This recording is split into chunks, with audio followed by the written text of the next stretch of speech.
आज हमारा टॉपिक है लिपिड्स के बारे में। और लिपिड्स की अगर हम डेफिनेशन की बात करें तो इनको कहा जाता है, लिपिड्स असल में क्या हैं, ऑर्गेनिक कंपाउंड्स हैं। यानी इनके अंदर कार्बन भी पाया जाता है, हाइड्रोजन भी पाया जाता है, ऑक्सीजन भी। तो lipids are organic compounds of repeated units of fatty acids. यानी ये फैटी एसिड्स से मिलकर बनते हैं। लिपिड्स किससे बनते हैं स्टूडेंट्स? फैटी एसिड से मिलकर बनते हैं। तो अब आपको पता होना चाहिए कि फैटी एसिड क्या होता है। तो याद रखिएगा, फैटी एसिड्स हमेशा याद रखें, ये जो इनके साथ कार्बोक्सिल ग्रुप है, फिर इधर एक OH ग्रुप अटैच है और यहाँ पर ये आर हमने पहले भी आपको समझाया था। तो ये फंक्शनल ग्रुप आपको पता होना चाहिए फैटी एसिड्स का। तो फैटी एसिड्स में ये जो फंक्शनल ग्रुप है, कार्बोक्सिल ग्रुप,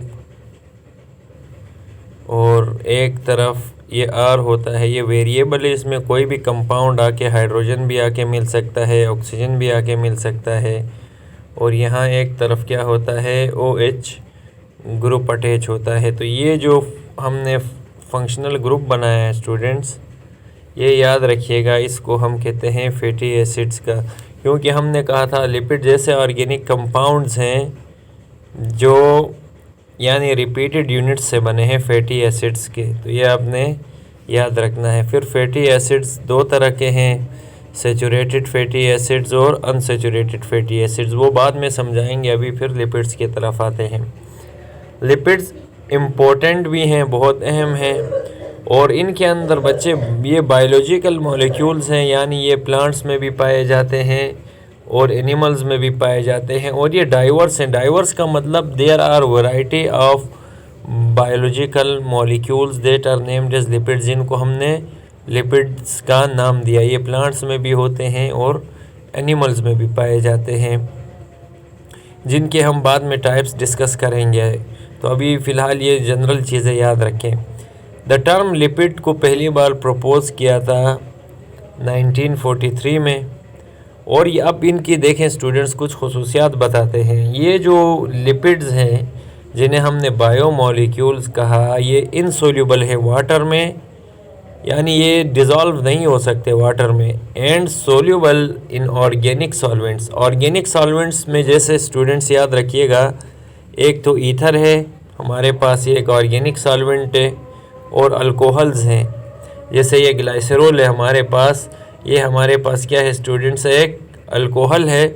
और अगर हम इन अल्कोहल्स के साथ लिपिड्स का रिएक्शन करवाने पे ये डिज़ोल्व हो सकता है, यानी ये एक दूसरे में सोल्यूबल है।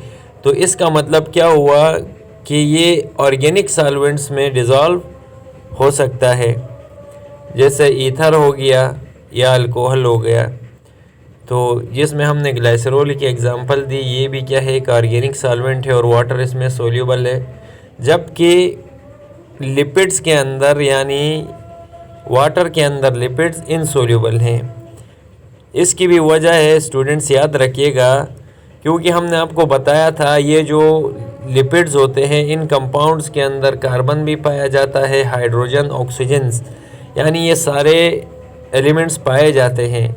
लेकिन इधर याद रखिएगा, जो ऑक्सीजन की जो अमाउंट होती है या जो क्वांटिटी होती है वो बहुत कम होती है, जिसकी वजह से ये जो है ना वाटर के अंदर इनसोल्यूबल है। जैसे हम एक मिसाल देते हैं स्टेरीन की, जिसका फार्मूला है C57, यानी स्टेरीन में कार्बन 57 एटम्स है कार्बन के।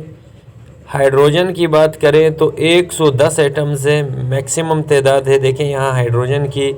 और यहाँ देखें स्टूडेंट्स, ऑक्सीजन देखेंगे तो 6 ऑक्सीजन एटम्स हैं। तो ये हमारे पास स्टेरीन है। स्टेरीन हमारे पास एक किस्म का क्या है, लिपिड है, और इसका ये मॉलिक्यूलर फार्मूला है C57H110O6। तो याद रखिएगा, हमेशा लिपिड्स के अंदर जो ऑक्सीजन लेसर अमाउंट में होते हैं, और इन्हीं के लेस अमाउंट में होने की वजह से ये इनसोल्यूबल होते हैं वाटर में, और ये सोल्यूबल होते हैं ईथर या अल्कोहल में। तो स्टूडेंट्स, आज ये आपको कॉन्सेप्ट भी क्लियर करवा दिया कि Y lipids are insoluble in water due to the lesser amount of the oxygen as compared to carbohydrates. Lipids have lesser amount of oxygen. जैसे हमने बात की स्टेरीन जो एक फैट था और इसका मॉलिक्यूलर फार्मूला हमने आपको बता दिया C57H110O6। और याद रखिएगा due to high quantity of carbon in hydrogen. और यहाँ जैसे हमने बताया था स्टेरीन में आपको स्टूडेंट्स एग्जांपल, कार्बन के कितने एटम थे 57 थे, हाइड्रोजन कितना था 110। तो यहाँ पे क्या हुआ, हाई क्वांटिटी हो गई कार्बन और हाइड्रोजन की। They contain almost double amount of energy than the carbohydrates. और याद रखिएगा स्टूडेंट्स, हमने कहा था कार्बोहाइड्रेट्स की निस्बत लिपिड्स के अंदर ज़्यादा एनर्जी होती है। उसका भी रीज़न यही है क्योंकि इनमें जो कार्बन और हाइड्रोजन ज़्यादा अमाउंट में पाए जाते हैं। एक तो ये रीज़न ये है, इसलिए इनमें लिपिड्स में हाई एनर्जी होती है। दूसरा याद रखिएगा लिपिड्स के अंदर डबल बॉन्ड भी होता है, ये भी इनको हाईली एनर्जेटिक बनाता है। अब हम बात करते हैं बच्चे, हमने कुछ ग्रुप्स बनाए हैं लिपिड्स के, उनके उन खसूसियात के हिसाब से, फंक्शंस के हिसाब से। तो पहले हैं एसाइल ग्लाइसरोल्स, पहला जो लिपिड का ग्रुप है। अच्छा याद रखिएगा स्टूडेंट्स, एसाइल ग्लाइसरोल को दूसरा एक नाम हम कहते हैं ट्राइग्लिसराइड्स। क्या कहते हैं, ट्राइग्लिसराइड्स। ट्राइग्लिसराइड्स एक प्रोसेस होता है स्टूडेंट्स जिसे हम कहते हैं कंडेंसेशन। क्या कहते हैं, कंडेंसेशन। ये जो कंडेंसेशन प्रोसेस है इसके ज़रिए हम क्या बनाते हैं, आप दो नाम इनको दिए गए हैं, एसाइल ग्लाइसरोल्स भी बनाते हैं या ट्राइग्लिसराइड्स बोलें, तो इनको हम फॉर्म करते हैं। अब इनके फॉर्मेशन बताते हैं, ये बनते कैसे हैं। तो पहले तो स्टूडेंट्स याद रखिएगा इसके लिए हमें एक अल्कोहल चाहिए, यानी याद रखिएगा ओल हमेशा वहाँ पर आता है उन ऑर्गेनिक कंपाउंड्स में जो अल्कोहल्स हैं। इससे जैसे ग्लाइसरोल है, यहाँ आखिर में ओल आने का मतलब ये एक अल्कोहल है। तो उसके बाद याद रखिएगा स्टूडेंट्स कि एक तो हमें ग्लाइसरोल चाहिए, एक जो कि हमारे पास यहाँ मौजूद है, और 3 फैटी एसिड्स चाहिए। यहाँ पर देखें ये एक फैटी एसिड है। जैसे स्टूडेंट्स फैटी एसिड्स पहले हम समझाते हैं आपको क्या होता है। याद रखिएगा एक फंक्शनल ग्रुप, पीछे कार्बोहाइड्रेट्स में हमने ये टॉपिक समझाया हुआ है, फंक्शनल ग्रुप वहाँ बताया था कि एक याद रखिएगा एटम होता है या ग्रुप ऑफ एटम जो किसी भी ऑर्गेनिक कंपाउंड को यूनिक प्रॉपर्टीज़ देते हैं, वो फंक्शनल ग्रुप कहलाता है। जैसे यहाँ हम बनाते हैं, जैसे कार्बो ऑक्सिल ग्रुप है, इसको C डबल बाउंड O, अक्सर बुक्स में इस तरह भी लिखते हैं स्टूडेंट्स, और इसके सिंपल फॉर्म में आप लिखें तो इसको इस तरह से भी कुछ किताबों में लिखा गया है COOH के नाम से। ये कार्बो ऑक्सिल ही ग्रुप है, लेकिन जब हम स्ट्रक्चर वाइज इसको बनाते हैं तो ये देखें, ये बुक के अकॉर्डिंग बनाते हैं C डबल बाउंड O, उसके साथ फिर याद रखिएगा एक OH ग्रुप आ जाता है। ये फैटी एसिड्स का हम फंक्शनल ग्रुप बता रहे हैं। और यहाँ पे R है, R स्टूडेंट्स इसको कहा जाता है वेरिएबल। वेरिएबल का मतलब यहाँ याद रखिएगा हाइड्रोजन भी आके अटैच हो सकता है या कार्बन भी आके बॉन्ड बना सकता है और कार्बन, और एक इसको साइड चेन भी कहा जाता है। क्योंकि देखें इसको मैं अभी समझाता हूँ आपको। ये हमारे पास एक कार्बो ऑक्सिल ग्रुप था और ये यहाँ पर क्या हुआ, OH अटैच हुआ, और यहाँ ये जो R था, R की जगह में हाइड्रोजन भी अटैच हो सकता है, कोई कार्बन का एटम भी आ सकता है, और ये लॉन्ग चेन होती है। और याद रखिएगा फैटी एसिड्स में 2 से 28 की कार्बन चेन्स बनती हैं। ये आप किसी बुक में 30 भी लिखा हुआ है, तो ज़्यादातर कॉमनली ये 2 से 28 तक के कार्बन एटम्स यहाँ लॉन्ग चेन बनाते हैं OH के इस तरफ, जो R से हमने शो किया था स्टूडेंट्स। इसको साइट रिएक्शन भी कहा जाता है। तो ये फार्मूला भी हमने आपको बता दिया।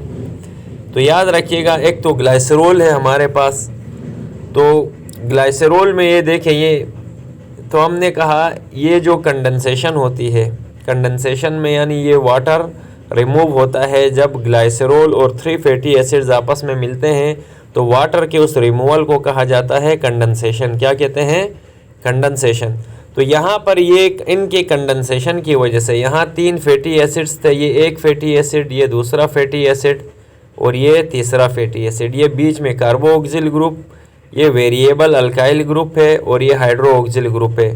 और यहाँ स्टूडेंट्स याद रखिएगा, ये जो OH है यहाँ से ये निकल जाएगा, OH टूट जाएगा और फिर यहाँ से H निकल जाएगा और ये दोनों आपस में मिलके यहाँ क्या बनाएंगे, H2O बनाएंगे और ये वाटर रिलीज़ हो जाएगा। तो ये एक ग्लाइसरॉल और 3 फैटी एसिड्स मिलके वाटर के रिमूवल की वजह से यहाँ हमारे पास एक प्रोडक्ट बना, इसी को हम कहते हैं ट्राईग्लाइसराइड या एसाइरोल कहा जाता है।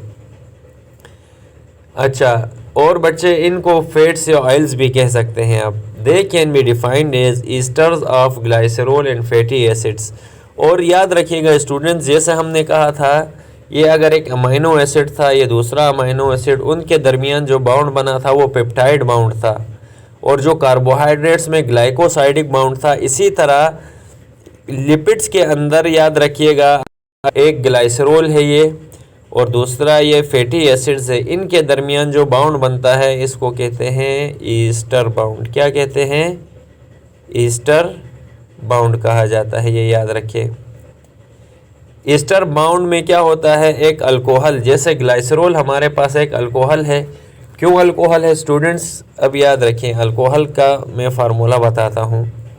ये एक कार्बोऑक्सिल ग्रुप है, इसके साथ एक अल्काइल ग्रुप अटैच होता है और ये बताया था इसके साथ कोई भी एलिमेंट आके अटैच हो सकता है और इसके यहाँ पे हाइड्रोऑक्सिल ग्रुप आके मिल जाता है। तो ये जो फंक्शनल ग्रुप है ये अल्कोहल्स को प्रेजेंट करता है। यहाँ जैसे ग्लाइसरॉल क्या है, हमारे पास एक अल्कोहल है। क्यों? क्योंकि यहाँ ये कार्बोऑक्सिल ग्रुप है, कार्बन, और यहाँ इसका OH है। तो याद रखिएगा हमने क्या कहा, ईस्टर इज़ अ बाउंड और लीकेज बिटवीन अल्कोहल्स। अल्कोहल में ग्लाइसरॉल आया एंड ऑर्गेनिक एसिड, और एक ऑर्गेनिक एसिड होगा, ये फैटी एसिड्स हैं। सही है, इनका भी फैटी एसिड्स का फार्मूला आपको समझा दिया था। फिर इनका आपस में क्या होता है स्टूडेंट्स, ये लिंक करते हैं, लिंकेज होता है।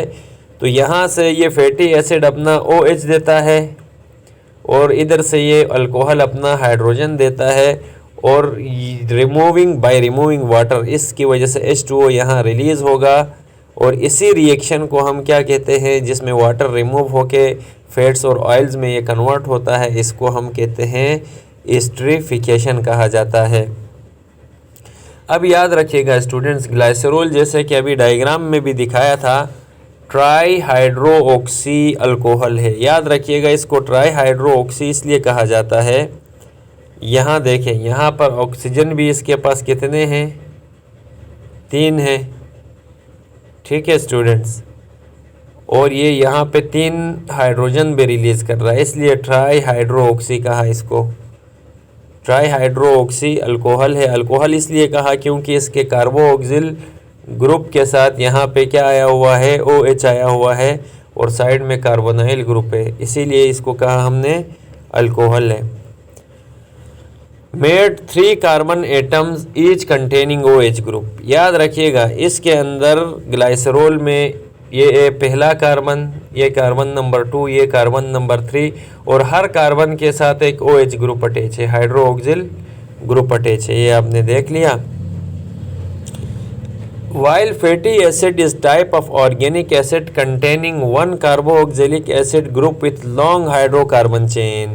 अब याद रखिए स्टूडेंट्स, ये जो फैटी एसिड हमने आपको दिखाया था ये एक ऑर्गेनिक कंटेनिंग 1 कार्बोक्सिल ग्रुप, ये देखें ये C डबल बाउंड O, इसमें एक कार्बोक्सिल ग्रुप होता है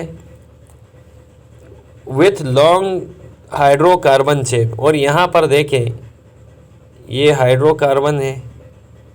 ठीक है स्टूडेंट्स, ये OH अटैच है और यहाँ पर देखें, यहाँ ये जो हमने R से शो किया था, यहाँ पर कार्बन की चेन्स होंगी, कार्बन 1, कार्बन 2, कार्बन 3।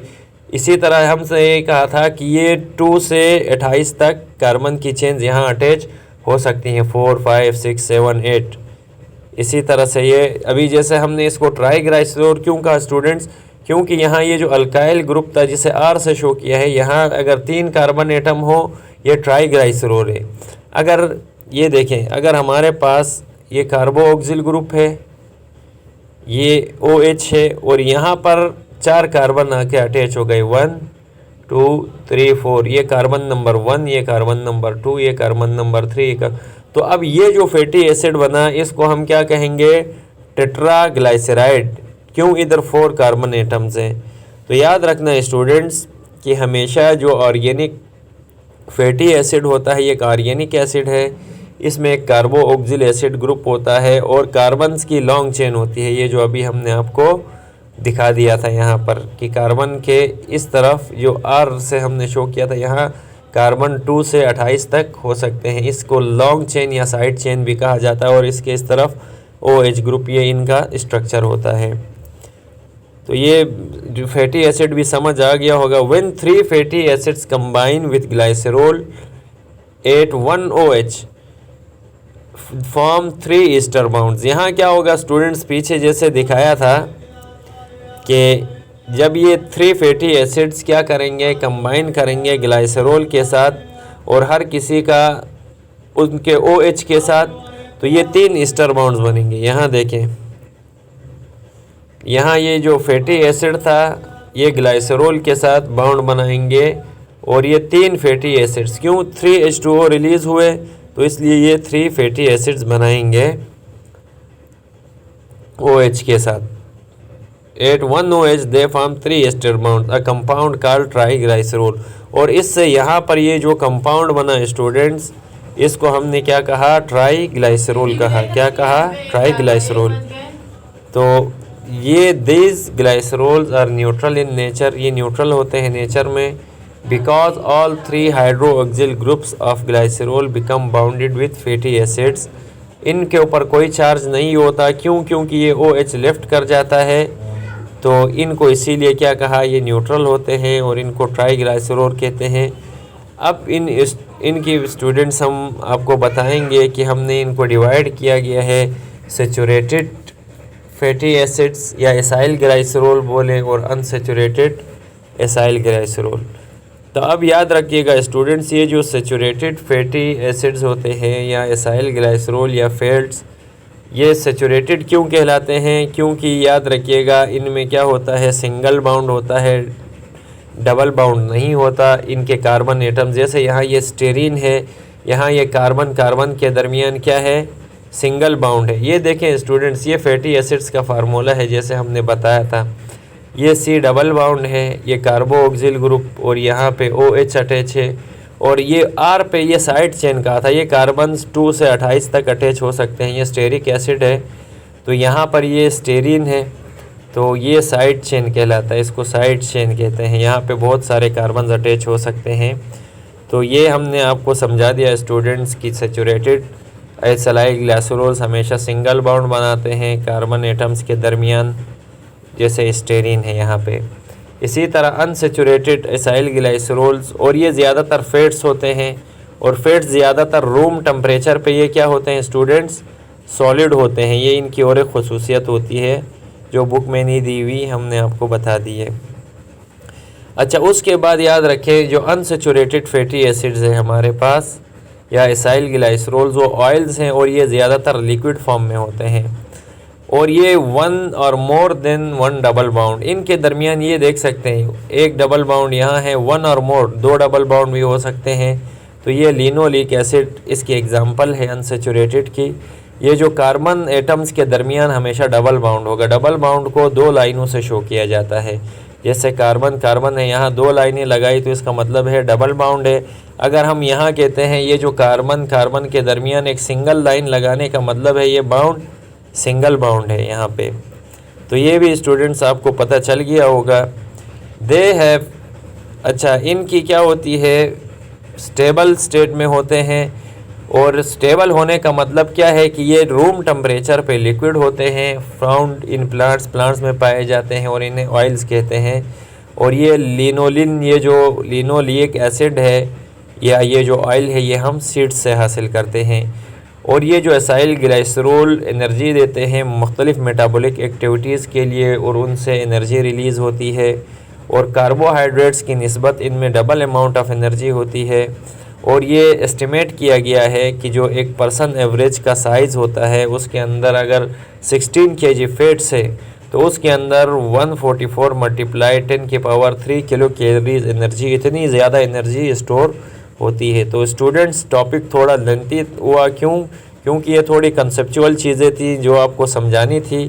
तो इसमें हमने बहुत सारे आपके डाउट्स को क्लियर किया, जिसमें हमने लिपिड्स की डिफिनेशन बताई, उसके कैरेक्टरिस्टिक्स बताया कि ये इनसोल्यूबल है वाटर में तो क्यों है, और हमने ये भी बताया कि इनमें एनर्जी ज़्यादा होती है, इसका भी रीज़न बताया।